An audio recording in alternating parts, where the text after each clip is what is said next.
மனிதர்களை விண்வெளிக்கு அனுப்பி புதிய சாதனை படைத்த ஸ்பேஸ் எக்ஸ்.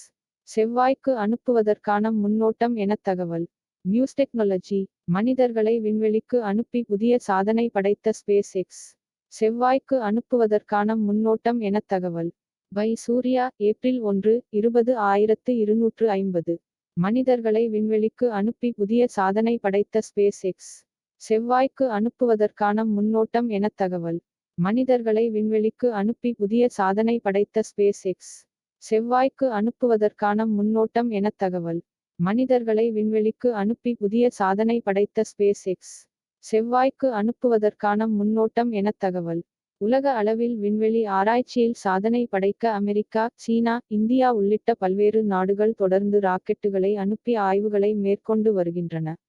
மேலும் குறிப்பாக சந்திரன், சூரியன், செவ்வாய் போன்ற கோள்களை ஆராயும் முயற்சியிலும் ஈடுபட்டு வருகின்றனர். அந்த வகையில் அமெரிக்காவை சேர்ந்த ஸ்பேஸ் எக்ஸ் ஸ்பேஸ் என்ற தனியார் விண்வெளி ஆராய்ச்சி மற்றும் ஏவுகணை சேவை நிறுவனமும் தொடர் முயற்சிகளை செய்து வருகிறது. இந்நிலையில் முதன்முறையாக மனிதர்களை விண்வெளிக்கு எலான் மஸ்கின் ஸ்பேஸ் நிறுவனம் அழைத்துச் சென்றதாக தகவல் ஒன்று தற்போது வெளியாகியுள்ளது. அதாவது அமெரிக்காவின் புளோரிடாவில் உள்ள நாசாவின் கென்னடி விண்வெளி மையத்திலிருந்து இன்று ஏப்ரல் 1, 2025 காலை இந்திய நேரப்படி காலை 7:16 மணிக்கு ஃப்ராம் 2 ராக்கெட்டை ஸ்பேஸ் நிறுவனம் விண்வெளிக்கு ஏவியது.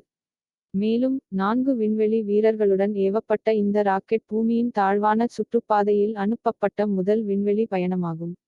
இந்த பயணமானது செவ்வாய் கிரகத்திற்கு மனிதர்களை அனுப்புவதற்கான முன்னோட்ட நடவடிக்கை என ஸ்பேஸ் நிறுவனம் தரப்பில் தெரிவிக்கப்பட்டுள்ளது.